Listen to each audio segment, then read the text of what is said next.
Bakit gano'n ang nangyayari? Bakit ganyan ang labanan? Parang mababaw na o parang nagiging comedy na? Alam niyo bakit? Kasi merong ibang opisyal ng gobyerno, gabinete pa, na parang dinadaan sa ah, tawaran ang paghahanap ng katarungan, pagbibigay ng mustisya sa mga Pilipinong napagnakawan sa graft and corruption, flood control scam, at iba pa na mga krimen o kaso sa ating bansa.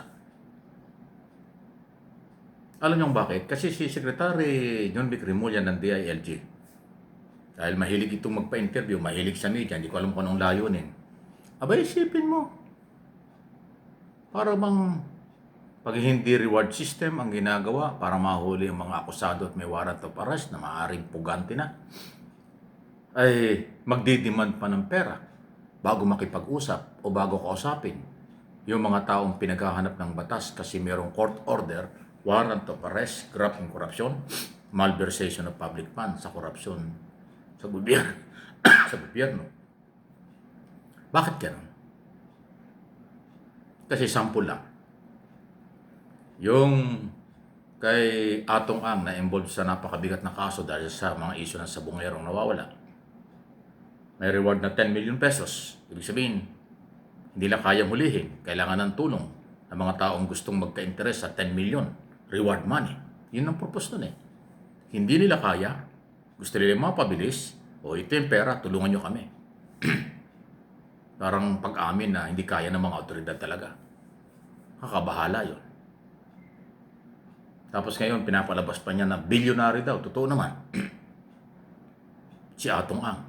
At yung daw bilyon na yan na nagagamit at nagiging proteksyon, kaya bakit hindi siya mahuli? Aba, ay bakit alam pala nyo na may impluensya, may pera? Abet hindi tapatan ng impluensya, manpower ng gobyerno. Kung si Atong Ang mayroong 100 bodyguard, ay siguro naman daang libo ang ating mga otoridad, ay di gamitin yung pwersa kung kinakailangan. Di ba? Itong isa pang issue, Saldico. Maraming kasong korupsyon sa Pilipinas. Nasa korte ng kaso, under investigation pa sa iba. Ngayon, nasa Europe. Tinanggal lang pasaporte, hindi pa rin makita, hindi mahuli. Nandyan yung Interpol, wala pa rin.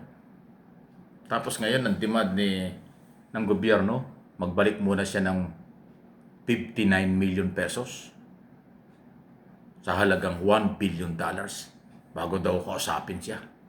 Kasi may pillar na gusto makipag-usap. Eh bakit makikipag-usap? Bakit nyo kakausapin? Di ba dapat hinuhuli yan?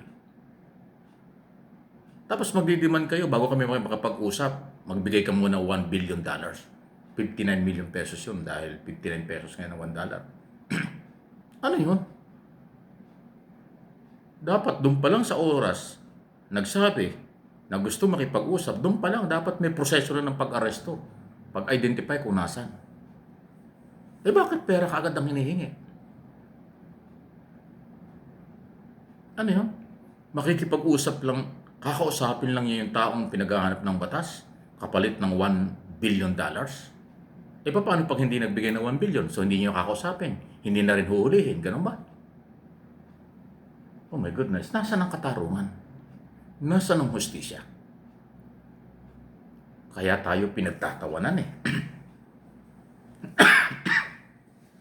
Kaya di nawawala talaga yung ubo ko, nakakaubo talaga itong ginagawa nyo. Hindi po ako kalaban ng gobyerno, tumutulong tayo sa gobyerno, pero dapat sa mataas na level. Pag merong kaso, may court order, dapat ipatupad yan, walang perang pag-usapan.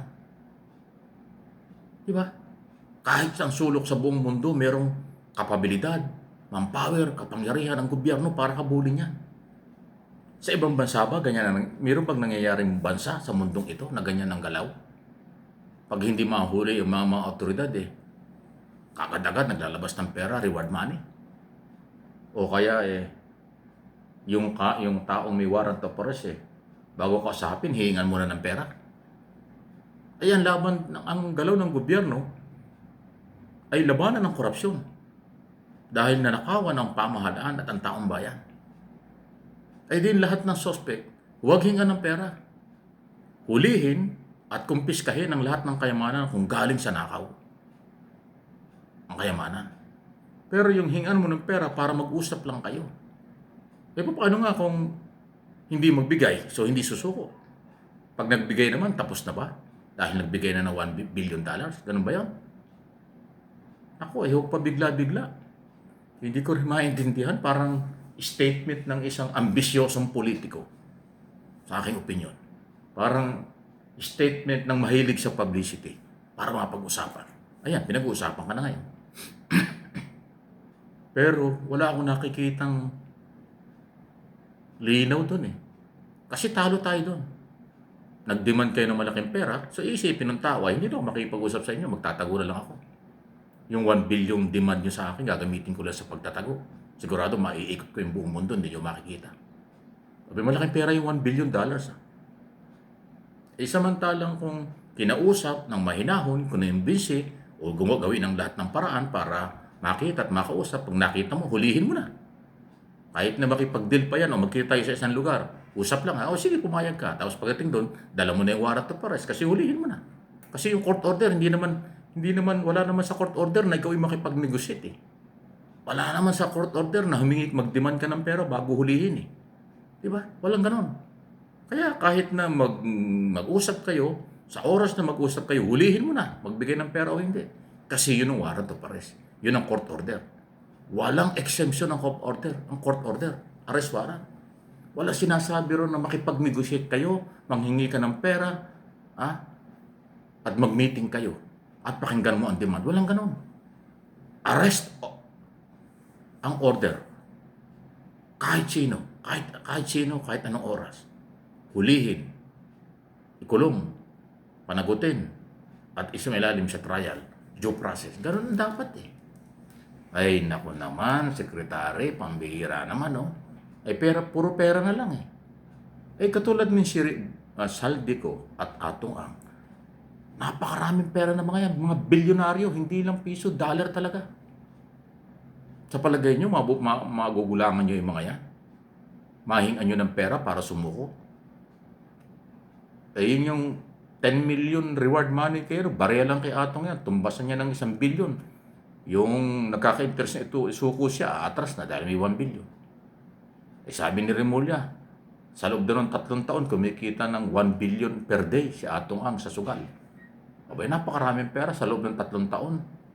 Isang buwan lang, 30 araw, 1 billion a day, di 30 billion, sus merosep.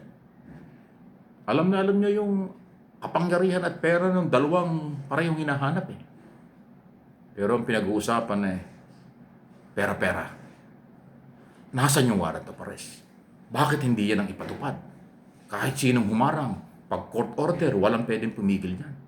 Ang pipigil dyan, obstruction of justice. Ang haharang dyan, pwedeng kasuhan. Pwede rin hulihin. Yung sekretary ang kailangan. Kamay na bakal sa implementation ng court order. Hindi pwedeng pera-pera. Ano ba naman? Isa lang po ito. Walang personalan. Opinion lang base sa mga pinanggagalingan at nangyayari. Please like and share ng ating topic. Talagang, mapapailing ka.